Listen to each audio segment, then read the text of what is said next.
son, son of a son, son of a son of a sailor. Good morning, South Coast. This is Eric Dawicki, president of Northeast Maritime Institute, and I'm here to introduce a new show called Maritime Matters. I'm here today with Scott Lang, former mayor of New Bedford, and we're going to just simply speak about the maritime industry, how it's developed in New Bedford under his tenure and where it's going in the future. And it was really exciting to bring on Scott Lang to truly talk about how the harbor has developed over the last 10, 15 years. And really, I can tell you from personal experience, I'm excited to know where it's going. Scott, good morning. Thanks very much, Eric. I'm happy to be here. Thanks. Thank you for coming. It is an exciting time, and I think we really have to do a better job of explaining to our community why maritime matters. And I thought, who better to bring you on? Well, I appreciate that. I also, though, want to say that the Northeast Maritime Institute, which is now also a two-year college, is extremely important in the future development of our economic opportunities concerning whether it's offshore or whether it's actually within the harbor itself. So I wanted to point that out, that while we'll talk about the New Bedford Harbor and Fairhaven side, as well as Buzzards Bay and all the waters around us leading right over to every continent in the world, the fact is that we've got a great college, a great institute right here in Fairhaven that's going to educate an awful lot of young people, men and women, to pioneer this next phase in the 21st century regarding maritime industry. Well, I'll tell you, it is exciting. It's exciting to be part of, and when we look at the opportunities we're going to provide local people, local youth for employment, and the fact that we can get people to work and still live within our community, it is an exciting time in the future chapter of New Bedford and its importance to the global maritime sector. No, I agree. Actually, before we even discuss what's going on with the maritime economic development in the city and the surrounding area, you might just want to cover quickly what Northeast Maritime Institute offers, what's coming up this fall, and I think that it's important for the audience to understand that. And then as we discuss opportunities, they'll understand why it's so important to, if you're looking to get into a career in seamanship or in economic development or harbor planning, whatever it might be, or just working on the waterfront, why it's important to understand this valuable educational institution. Well, I'll tell you, there was a point where somebody locally came to me and asked me, what is Northeast Maritime Institute? And I've heard that time and time again. The reality is Northeast Maritime Institute in Fairhaven is the largest privately held maritime training facility in the United States. We used to train upwards of 2,300 mariners a year. We scale that down for quality purposes to hit about 800 students a year. And then this past January, we became the first private maritime college in the history of the United States. So what's that mean? We are actually offering Associates of Applied Science and Nautical Science degrees, a 2-year program. It costs about $22,000 a year, so you have about a $45,000 investment.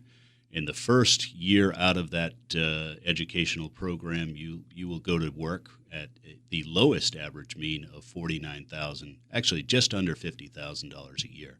So it's, again, an opportunity that was designed based on my own personal experience where I literally needed a job out of university and went to sea, and I earned one heck of a living. And by gosh, if we can impart that same message to local individuals who have an interest in going to sea, I think we're going to really thrive in developing an economic strategy for people that want to still live at home but work on the ocean.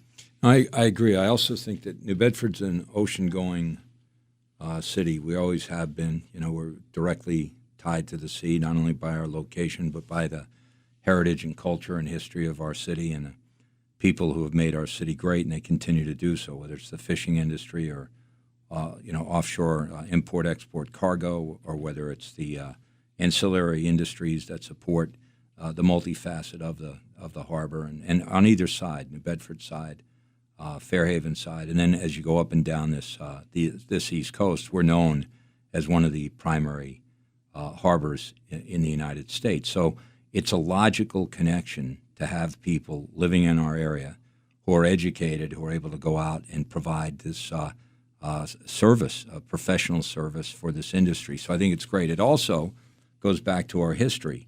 We were the first site of the Coast Guard Academy in the United States. We obviously have a long history of having able-bodied seamen, having people serve in the armed forces at sea.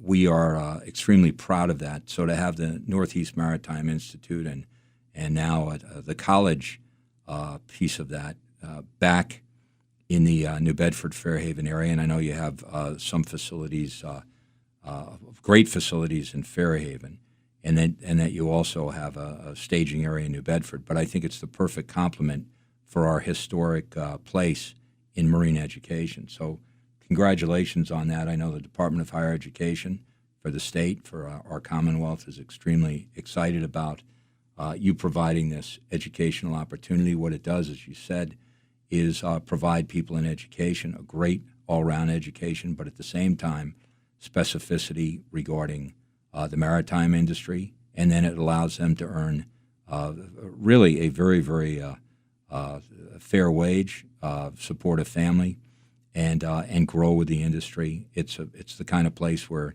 you graduate and you're able to get a job. There are many openings, and it's something that is absolutely needed in the 21st century. You have to have people educated about the industry, about the maritime industry, in order to function appropriately. It's a challenging industry, physically challenging. It's also, though, the type of industry that requires the expertise. There's so many different facets to it. I don't know if you want to talk about some of the type of courses that are offered and talk about the simulator for a moment so that people get an understanding of what the campus offers.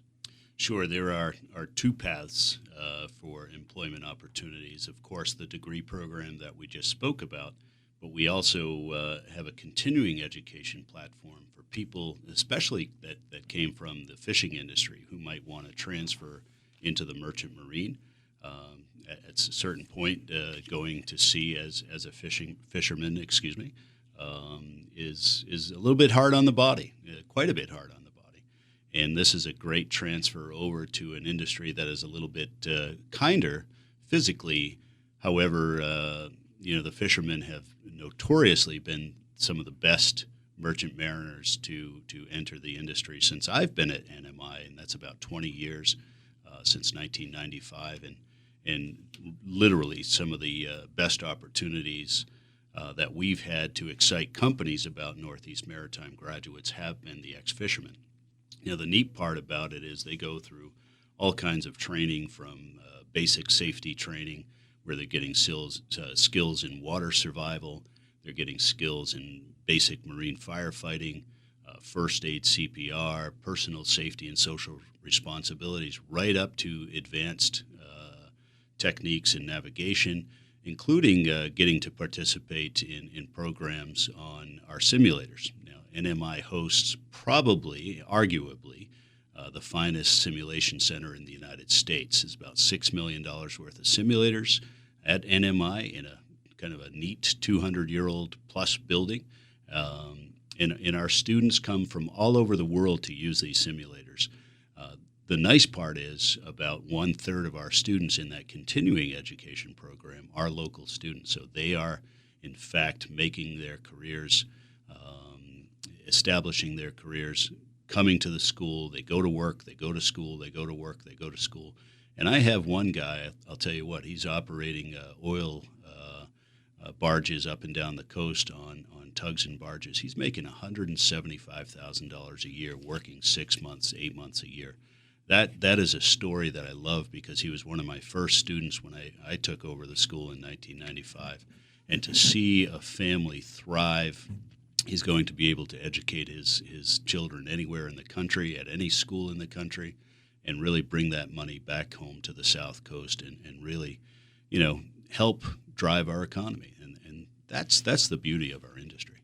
Well, the thing people don't understand, and I'll just try and give you a little bit of an example. When I was working on behalf of the city as its mayor, I was able to work with Dana Malaferia, who was president of Bridgewater State, to bring the Bridgewater State Flight School to New Bedford at the New Bedford Airport. And one of the things that when the flight school was set up, established, everything was completed, that was the pride of the Bridgewater State University, was the simulators. And I had an opportunity to sit in the cockpit of a simulator, and it's literally the equivalent of flying an airplane. I mean, fortunately, you're on the ground. Fortunately, there's someone there to direct you, so that even on the ground, you're able to fly it safely from a simulated standpoint. But when I went over to NMI and saw your simulation rooms, it reminded me exactly of that. They're very high tech. They put you at the bridge of a tanker, or it could be any kind of vessel, as I understand it. It could be as large as a 600-foot or 1,000-foot oil tanker. It could also be the equivalent of a tugboat or a small type of shuttle ship. And it simulates what you would see if you are captaining the vessel, as well as what you would have to do if you're a crew member in many, many different scenarios. And you just might want to take a second for that, because, I'm not a video game guy. And quite frankly, as everyone knows, I went through all the schools telling the kids, I don't want you to exercise your thumbs. I want you to be out there exercising your bodies and your minds. There's no place for these video games, no place for violent video games for kids.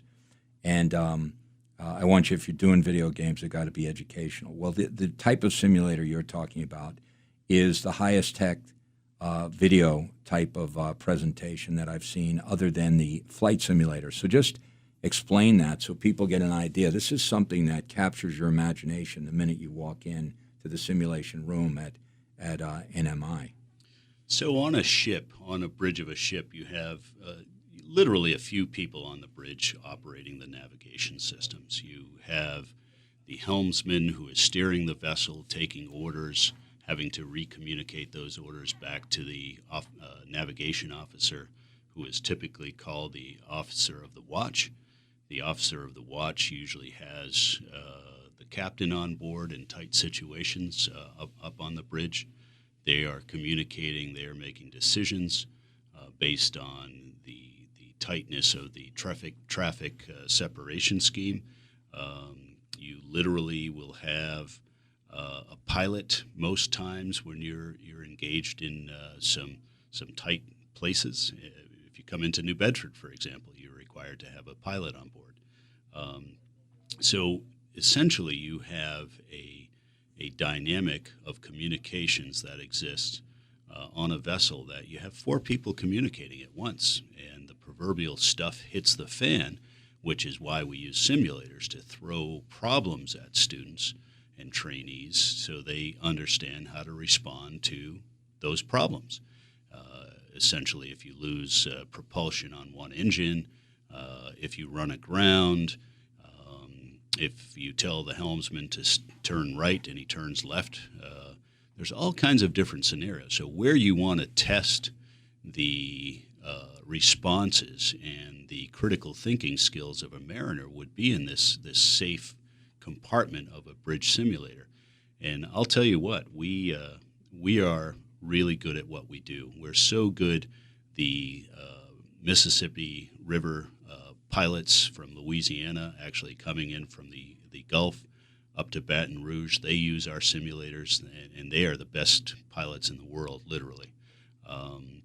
We are doing all the pilot training for the new Brazilian federal pilots, which is the fastest growing or fastest emerging maritime economy in the world outside of Nigeria. And Nigeria is sending their people to Fairhaven, which is really incredible to know that all these fast developing economies are using our little school to train their people and throw them into the fire and see if they respond, see if they're going to respond properly. Because the last thing we need is a tanker to run aground and spill oil in the world. No, absolutely. The other thing about it is that while people from all over the world are coming for the training, people from all over our Commonwealth, our law enforcement is coming regularly. I see police and fire there, first responders at the school learning using the simulator. It's everything from life-saving, man overboard, search and rescue. It also has fire prevention. It's extremely interesting, and it's all in real time. I think that it's invaluable. You know, you want to go through scenarios, drill. It's impossible to go out to the sea and come up with all the different scenarios. I know that eventually people get out on the bridge and they actually perform their responsibility, but it's awful assuring, I think. It's tremendously assuring to people to know that they've had the simulator to work on. The other thing is that everything that you do is in concert with the U.S. government. So no one's coming into New Bedford or Fairhaven and coming in under the radar on this. The school is very well known and works closely with the U.S. government to make sure that the training that it's providing is for the appropriate purposes, which I also think is really important in this age. Yes, I think that's a good point to make. All of our foreign students come in are issued a student visa. Otherwise, they cannot attend any classes at the Institute. So that's very well regulated. We are part of the Customs Administration and State Department's CVIS program. And so when they come, they are truly properly credentialed. They're healthy. They're capable of coming in. Yeah, which I think is extremely important, especially for a local college and institute. Now, the last thing that I'd like to just ask you about, I know I've kind of reversed roles here on you, because I know like you want to interview me about New Bedford. I just wanted to make sure that people understand this great school that I've gotten to know very well. You want to just give us an idea of course selection and what's on tap for September and beyond? Sure. Well, the exciting thing for September on the higher education side is we are enrolling students for our Associate's degree of Applied Science and Nautical Science. They graduate with a 100-ton master's license, a 200-ton mate, an able-bodied seaman document, lifeboatman, and they can work on any size vessel in the world to some of the smaller vessels, such as the ferries, the research vessels, the tugs, the barges, the offshore supply vessels. In terms of our future development, we are developing courses for a degree program for an electronics science technologist. So they will be integrating all of the new navigation systems and reporting systems and installing them on vessels. There's a major lack of opportunity there, and that industry is dying rapidly, and it's killing the United States Coast Guard. So we've been asked to develop that, and we'll eventually create a marine engineering program for the same industry I mentioned before. In terms of courses that we do on the continuing ed side, I really recommend everybody look at our website, which is northeastmaritime.com. Hate to sound like a salesman here, but look at the website and really get to know what we do there, because you really can't understand it, even looking at the website. And if you ever want to visit Northeast Maritime, just show up at 32 Washington Street in Fairhaven and come visit us. We will even allow you to take a visit on these simulators, and you don't need an appointment. Just show up and we'll give you a tour. And we're excited about what we do, but most importantly, we're excited about delivering this system to local people who are interested in a career. And quite honestly, I don't think I've ever felt so good in the 20 years I've been running the school as I do right now, because I truly feel that we're creating a fair and even playing field for local people to have amazing careers, and the pay is just amazing. But who you become as an individual when you go to sea, you really become an amazing member of the community. You become an amazing person. You learn things at sea that we simply don't learn in schools or in church or even by our parents. And so I would take a mariner and put them in a foxhole any day over anybody, quite frankly. Well, let me just end with this. I think it's important. First, you have a tremendous relationship with the U.S. Coast Guard, As I understand, the Coast Guard relies on you for many training programs. And that is, there are very few, there's a handful of institutes or colleges around the country that have the ability to say that. The Merchant Marine has a long history in New Bedford and Fairhaven, this general area. There are monuments to merchant mariners throughout New Bedford. There's one down at Fort Tabor. There's one, the New Bedford Fairhaven Bridge has a monument to merchant mariners, both out there now as well as deceased members of the Merchant Marine. So it is a vocation where you have it, there's rigidity to it, but there's also tremendous independence. There is a real profession, a esprit de corps as far as merchant mariners go, people who are involved in the sea. If you love the sea, if you're in front of Bedford, I know you love the sea, number one. Number two, this is if you're thinking about what your vocation should be, if you're thinking about what college you might want to go to, if you're at Volk or New Bedford High or at Stang or Fairhaven High, Tabor, Old Rochester, Old Colony. I know, I can name every high school in this area, going over to Fall River, going up to Apponequet, whatever it might be. There are kids right now trying to decide, what do I want to do when I graduate? Or college students right now are saying, I got a college degree and I'm not quite sure what to do with it. You owe yourself at least a visit over to the Institute and see exactly what it has to offer, because it may, in the near part of your careers and life, may be the kind of thing that really gives you a tremendous jump on starting a career and all kinds of economic opportunities. If you can function well and proficiently out on the water, you certainly can function well on land. If you can take the responsibility of being involved out at sea, you can do it in any in any type of opportunity in our society. So I'm very proud of this school and think that it's going to be a real opportunity for our young people as well as people mid-career. So I would hope that people, as September's coming around, take Eric up on this, drive over, walk into the school. There's rolling admission. I think it's a great opportunity. There's all types of jobs waiting for you out on the sea, and I think, or in support services on shore, and I think it makes sense to avail ourselves of this opportunity. So that was, I know that I wasn't asked to do a commercial, and that certainly is not one. That's heartfelt for me. Let's look at this as a great opportunity for our area and take advantage of it.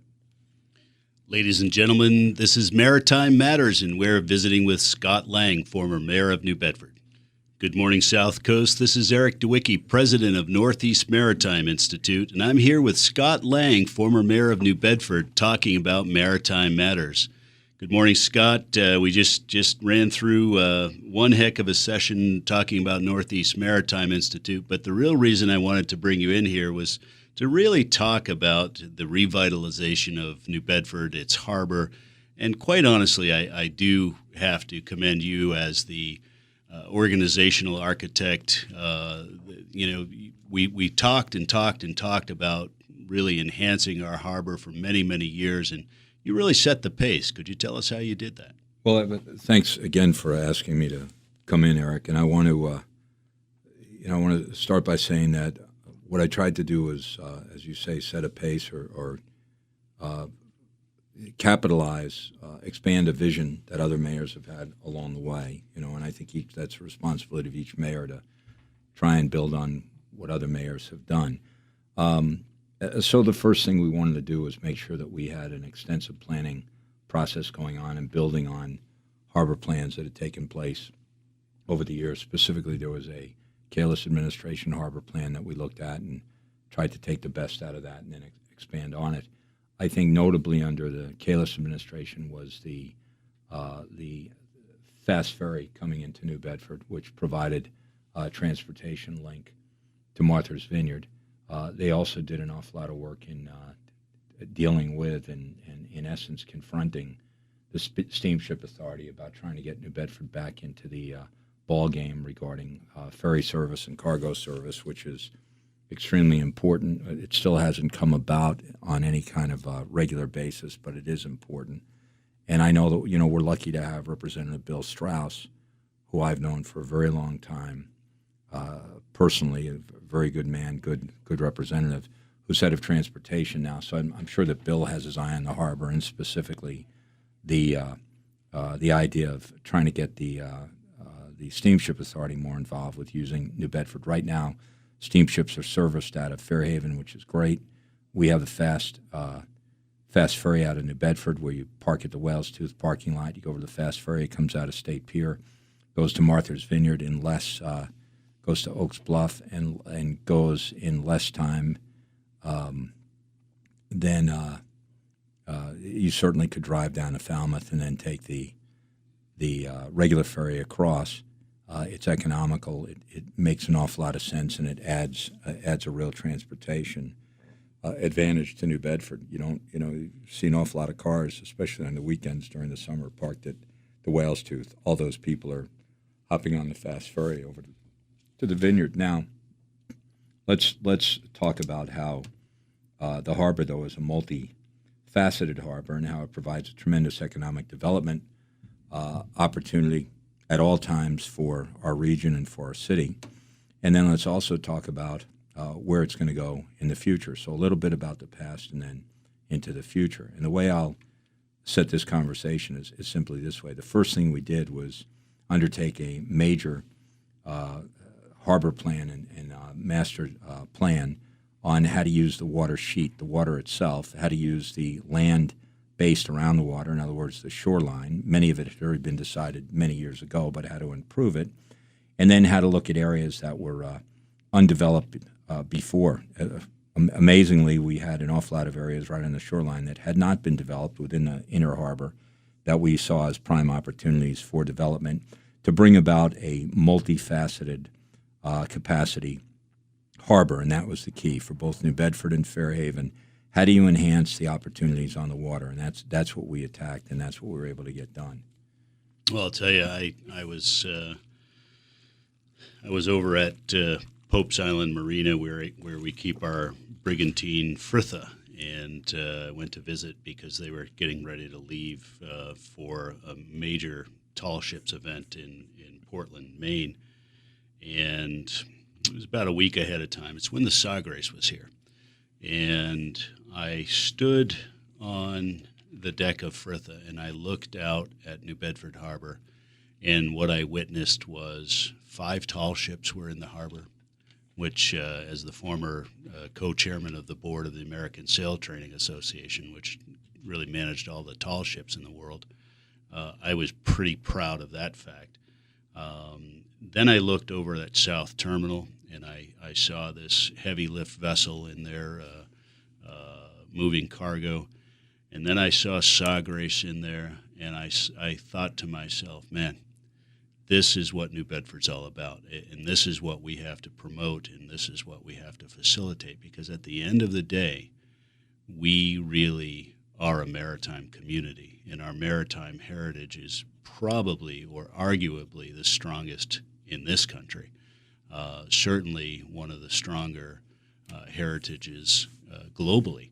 So all I kept thinking about was when you used to talk about developing the harbor, and again, for selfish reasons, thank you for laying the groundwork that many others talked about, but you seem to figure out how to make it happen. Well, I all I did, throughout my terms was bring people together, ask them how I could help, bring about the vision for a successful city. And clearly, if you start with New Bedford, you have to start in the harbor. So there are many people involved. Before I say another word, I do want to tell you that a woman named Kristen Dekas, who came in as the HTC director about a year into my term, was instrumental. She was great. She came in from the state and was DCR. She came in and just did a fantastic job carrying out what the stakeholders said they would like to see in the harbor. So it took an awful lot of people, and I can tell you that at the end of each movie, there's credits roll, and it rolls. You're saying, gee, the movie lasted 2 hours, and the credits are lasting 2.5, basically. And that's what happened in New Bedford. You had an awful lot of people who came together and we're working very hard for the success of the city. So let's take this piece by piece. I do want to mention something on the Sagres. The Sagres was an unexpected, tremendous gift for New Bedford, and it was coming from New York up to Boston. And there were some people who were very instrumental in having it stop in New Bedford. And by the way, the idea that the Sagres was going to go by New Bedford and not stopping was unthinkable. And I think that's what the leaders in the city realized. So the Prince Henry Society had a tremendous role in making sure the Sagres came by, and I want to thank them. The Whaling Museum certainly had a tremendous role in it.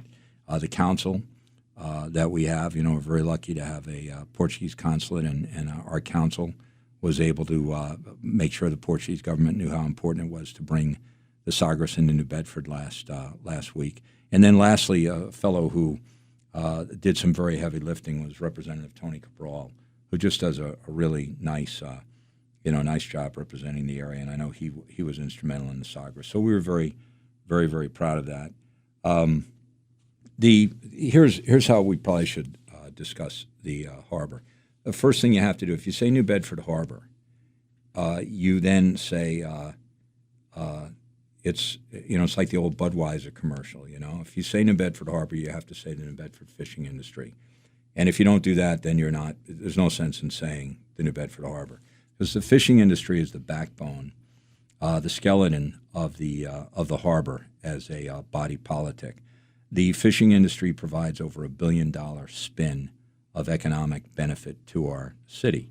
Now, the fishing industry right now has basically two components to it. So actually more than two major ones. There are some subgroups. First one I would say is by its largesse and by the volume that it brings in, both in weight and money, is the scallop industry. The scallopers over the past 20 years or so have been doing very well, not only from a sustainability standpoint of the biomass, but also from the standpoint of harvesting and providing delicious New Bedford scallops throughout the United States and the world. That's largely due to a fishery management plan that has been developed by SMAS and the scientists down in SMAS, specifically Brian Rothschild and now Kevin Stokesbury and Steve Cadron, all involved, and then all of the great students and staff down there, all involved with the government and showing the government that the scallop biomass is very abundant and should be fished in a way that not only provides the great benefit of the food benefit, not only helps grow the species, but also supports families and supports our fishing industry. So the scallop industry, even though on a day-to-day basis we are fighting hard with the federal government to make sure we get our appropriate yearly allocation or seasonal allocation, the scallop industry is doing well, and it's because we have this great partnership between the private industry, which is the fishing industry, the public learning institutions, which are UMass, Dartmouth, others, but specifically SMAS down in New Bedford's Point. And then we have a government that has, and I'm going to say this because it's a fact, the government which was originally skeptical now embraces the science, I believe, that we've provided. So the private sector science or the public institution sector science has moved the government towards understanding that we have a great fishery management plan, that the fishermen are the great conservationists, that they understand sustainability, that they've been doing it for hundreds of years. They want to continue to do it.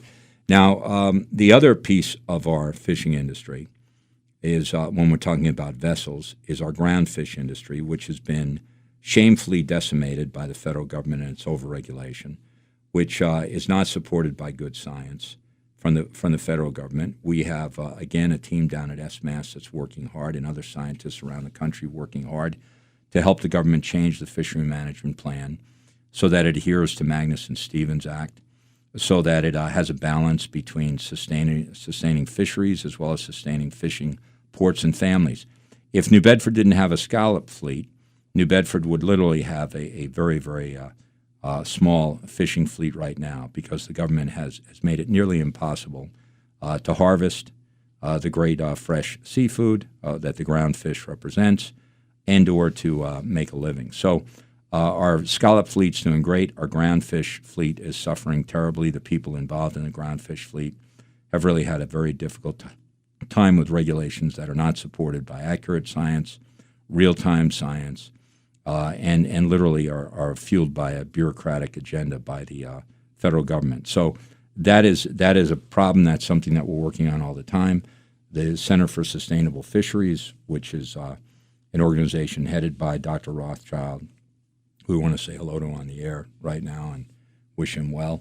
But Dr. Rothschild and many great board members are working hard to try and get the federal government to have more of a balance. Congress just passed, the House just passed a new MSA, Magnuson-Stevens Act reauthorization, which provides a much better balance between sustaining fisheries and sustaining people. The point we've always made is the government can't tell us how their regulations are going to impact the fisheries or the species. We can tell them how their draconian type of measures impacts on people, and it's very, very negative. Richie Canastra from New Bedford with the seafood auction is heavily involved. We have many members throughout New Bedford that are heavily involved. Jim Kendall. I mean, these are well-known names throughout the United States who understand fishing and are trying to get this straight. So how is our fishing industry going? Our fishing industry, we're still number one in the United States by the monetary value of our catch. That's basically due to scallops. We still are one of the key ports in groundfish, although groundfish has been dramatically cut back by the regulations. We have the most vibrant fishing fleet in the United States. We also have crab fishing. We also have clams and mollusks. We have many variations of what you would normally think of as a scalloper or what you would think of as a dragger for groundfish. We have I'm trying to think the name of the swordfish fishery, which is very interesting. So, and some tuna fishermen. We have a number of different charter boats that go out of New Bedford regarding fishing, where people can go in and go out for the day and catch fish. Not only is the fish fresh and they support their families with what they catch, but it's also a great recreational opportunity. Now, in a minute, I'm going to talk about recreation, but I have to finish up the fishing industry. The fishing industry then provides, we have the vessels. Now the vessels need to be fueled. They need to be iced. They need to be repaired. Tremendous number of jobs that support the vessels. They also need supplies, food, all the different provisions. So it's netting, it's electronics, it's everything that you can think of to support a vessel out at sea. Like sending someone into space, they have to have their, all of their needs met on that vessel. Then we turn around and we have, when we land, we have people who work to get the vessel ready. Then when they land, we have people unload them that are known as lumpers. And then we have the truckers who come in and truck the fish. We have the fish auction, which employs a number of people, and then the fish end up going to processing houses. We have the equivalent of the Omaha stockyards. We have that in New Bedford when you think about fishing. We have the places where you prepare the fish. They're cleaned, they're prepared, and they're sent all over the United States, and they're sent all over the world. In the United States, they're trucked, they're flown out, they're sent out by train around the world. Primarily, they're flown out or they're flash frozen, and they're sent out in cargo vessels. And a scallop that is caught in New Bedford on a Monday may be served on a dinner plate in a fine restaurant in France on Wednesday.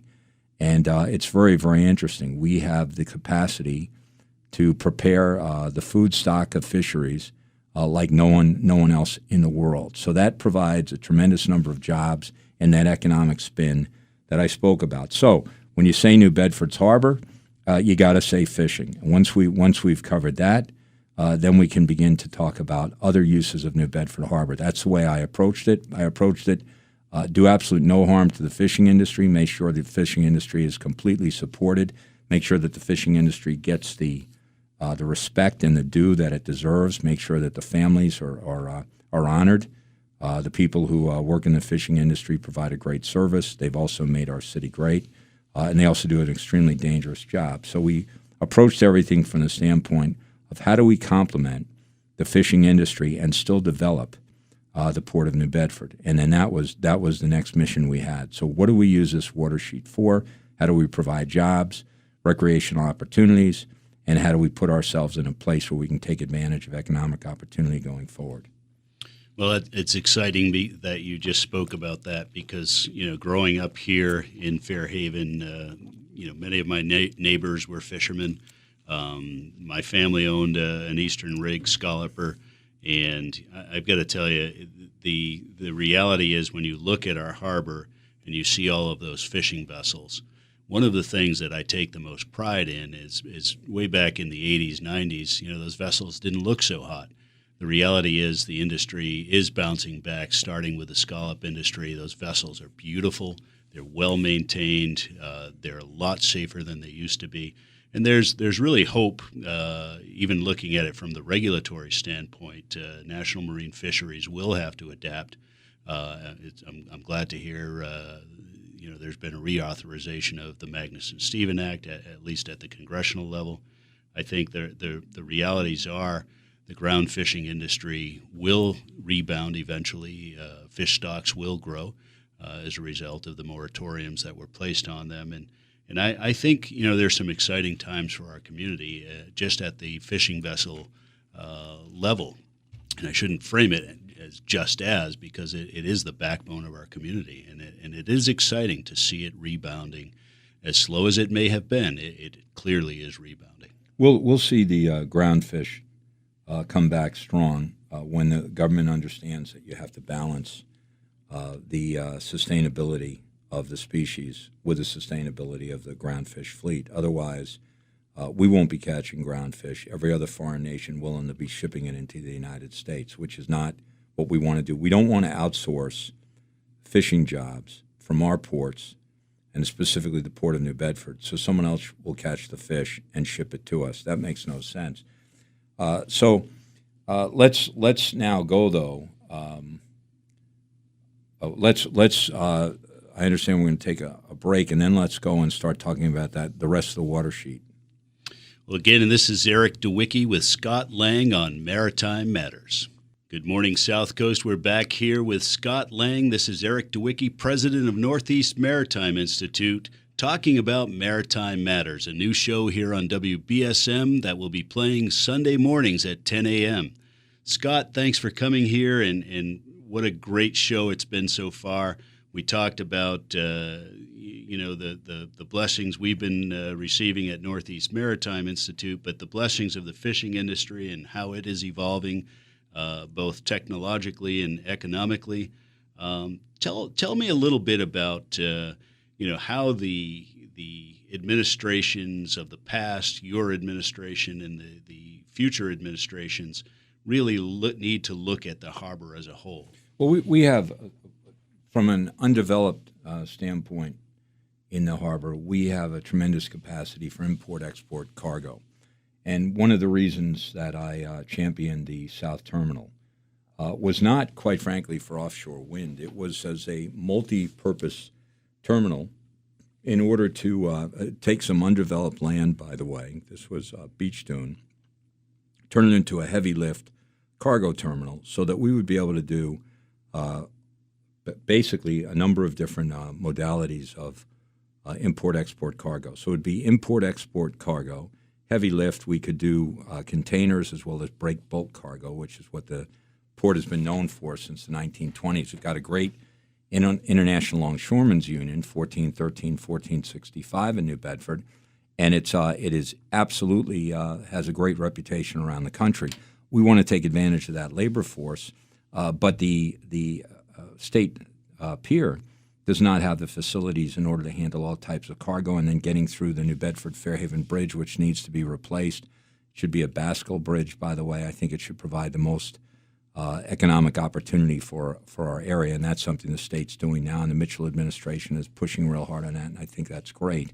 But let's not settle for a bridge that has to be replaced again in 50 years. Let's go for a bridge that is going to be there for the, for the duration.